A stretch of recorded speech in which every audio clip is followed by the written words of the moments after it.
Valerie Beck with us this evening. What struck me probably 3 or 4 months ago was this idea of people wanting to have dramatic change in their life, but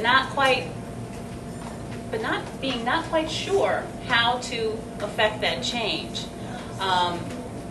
Where even people that had the greatest intentions for wanting to do something, change something, make it happen, their intention was there, but something would happen. Life would take over. Oh, I wanted to work out a couple days a week, but something popped up with the family, or something popped up at work, or something so the intentions are there, but we're finding ourselves overwhelmed by life. And I thought, what can we do to help people where they are? How can we demonstrate not just the marquee status people, you know, the Deepoks of the world or the Carolyn Maces of the world who are clearly doing what they love and succeeding at it, but really everyday people who are practicing, you know, this idea of living from their spirit and being successful at it. How can we share that and show it and make it clear and celebrate that? So that's the birth of this series, and the intention is to post these. We're going to post them on the web, and they're going to be available for people to see and view and review, and just make it available for anybody to see these fabulous people who are doing wonderful things in their everyday lives. So what I'd like to do is remind you that Zesty Living is about aligning passion, purpose, practical action for prosperity. And what I do with my guests is really talk to them about those 4 aspects and how they're manifesting that in their own lives. And it's always fascinating to hear. So tonight we are going to hear from Valerie Beck. Valerie has come to us as anything but common. Okay, she has described herself in her earlier years as tiny, which she still is tiny, unpopular, and in fact, a mixed-race geekette. A geekette. But despite where she comes from, this Harvard-trained dynamo in petite clothing is not the head of 1 and not 2, but 3 businesses. 3 businesses. Not 1, but 3. It's mind-boggling, and she has more energy and she's effervescent, and you'll see in just a moment. So she's a sales director with Mary Kay. She is also the owner of Chicago Chocolate Tours, and she's a romance coach and the author of Romance Around the Corner, 8 Steps Towards Attracting the Man of Your Dreams and Having Fun in the Process. Ooh, she used the F word. Fun. We don't use that word often enough.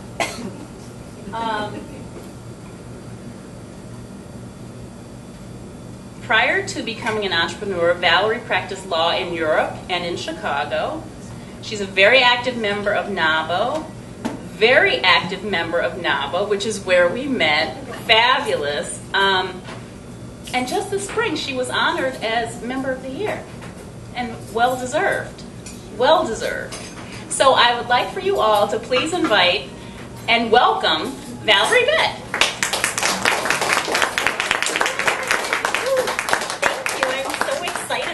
Up here. This is great. Thank you. You're welcome.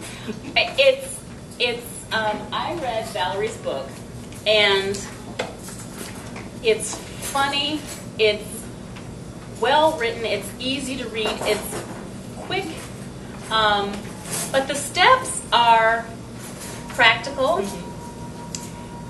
and yet you talk to people below the surface.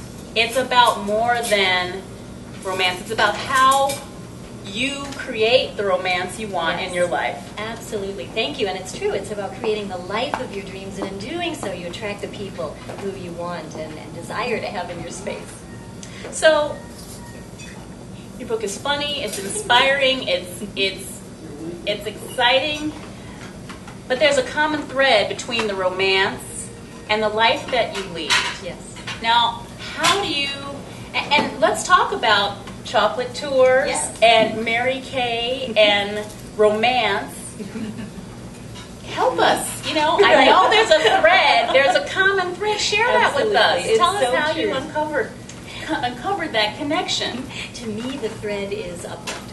To me, the thread is that when somebody feels good about her outside and her inside and the activity she's engaging in, then she can tap into that spirit that's in all of us. And sometimes we just need that key to unlock that. So whether that key is simply a new lipstick shade. I mean, I read somewhere that cancer patients recover more quickly, women, when they just put on a little color or fix their hair, just do something to feel great about our outside and awaken something on the inside.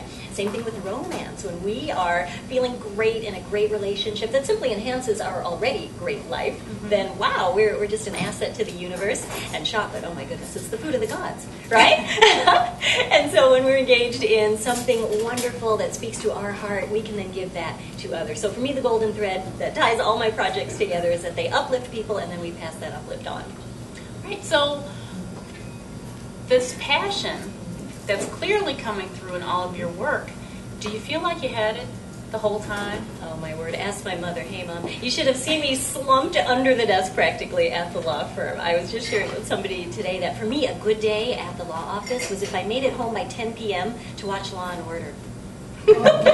Yeah, to watch like a negative show. More law, right? More law.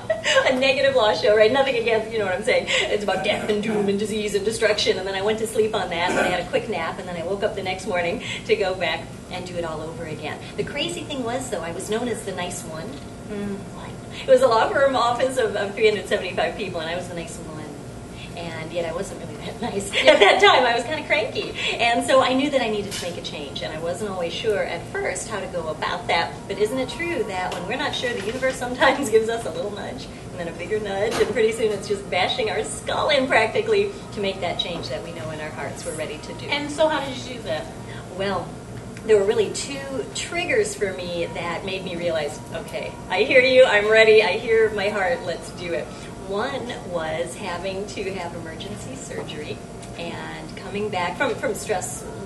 Stress made the whole thing worse, was what happened. And so I came back to the law firm after this, some horrible experience at the hospital, and I got shouted at by some of the people I worked with for not having checked my voicemail over the weekend that I was recovering from the general anesthetic. And I just thought, this is really a world without pity that I've inserted myself into, and this is not the world I want to be in. And then the other thing that really triggered me, I managed to get asked out on a date at some point while I don't know how it happened, while I was working these crazy, days, crazy hour weeks. And I managed to get asked out on a date, and I kept putting it off because I was so busy and putting off my life, in effect. And I finally went out with this poor young man and promptly fell asleep in the restaurant on the date. Oh. Yeah. And so when I woke up, I thought, I need to get a life. And so those were the two things that triggered me to really start thinking about some alternatives. Yeah. And it's interesting because I think the trauma. Yes. There's a catastrophic event that is oftentimes the trigger for us. And it really is often health related. Yes. Our body tells us. How many of you are doing work that you love currently, engaged in work? Okay, so that's good. That's Yes. half. How many of you have ideas about what you would prefer to be doing? Okay. It's as long as you have the kernel, Yes. the idea, that's critical. It's a place to start.